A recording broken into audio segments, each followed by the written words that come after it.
Hi there, my friend. This is Emma again, and welcome to Esoteric Detective. Many strange people are found murdered, but very rarely is a case stumped modern investigators, even to this day. One such case is the very strange case of Ricky McCormick, who was found with strange encrypted notes on his body, which even though he had only been missing 72 hours, was in a very advanced stage of decomposition. Stay tuned, as Esoteric Detective investigates 6 things we know about the mystery of Ricky McCormick. Number 6. The media in 1999 did not mention anything about 2 cipher messages on notepaper, which were found on Ricky's body. In fact, nothing was known about the strange cipher messages that were found on his body until 12 years later, when the FBI listed the death as a murder and posted a notice for help on the main page of their website. Investigators believe the notes in Ricky's pants pockets were written up to 3 days before his death. Number 5. The 2 notes are written in an unknown code consisting of a jumble of letters and numbers occasionally set off with parentheses, and are believed by the FBI to possibly lead to those responsible for the killing. Dan Olson, chief of the FBI's Cryptanalysis and Racketeering Records Unit, said, illustrating the significance of the notes, breaking the code could reveal the victim's whereabouts before his death and could lead to the solution of a homicide.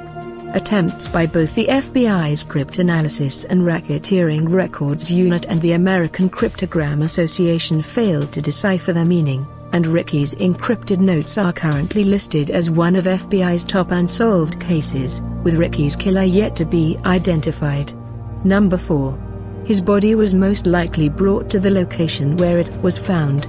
His body was found in a cornfield in St. Charles County on June 30, 1999, by someone driving along a field road near Highway 367, near West Alton, Missouri.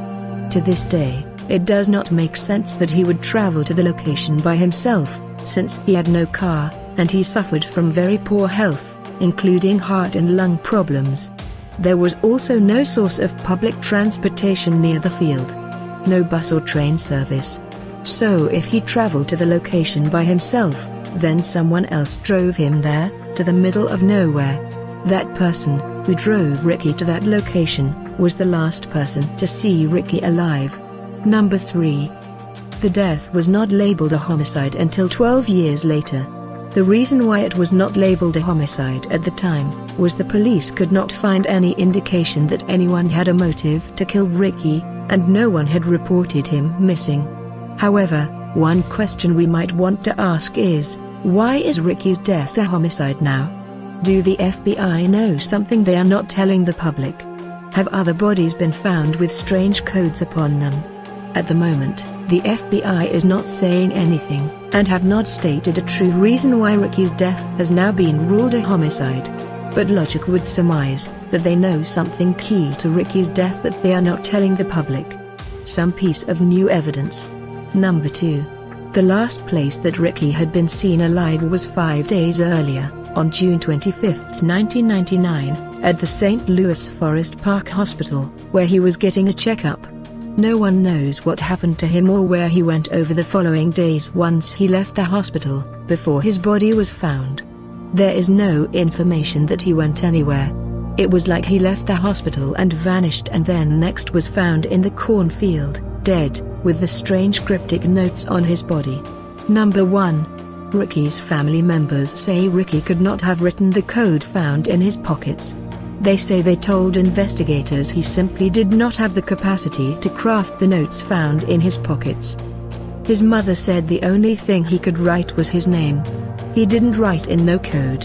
Ricky's father also said he couldn't spell anything, just scribble. It was also noted that although other contents of the victim's pockets were revealed to the family members, they knew nothing about the notes until the local evening news broadcast a report on the codes 12 years later. Which means that the police investigating the case kept the fact that he had notes on his person secret from them. This leads to the question as to why would you keep that secret from the family, if you were investigating the case?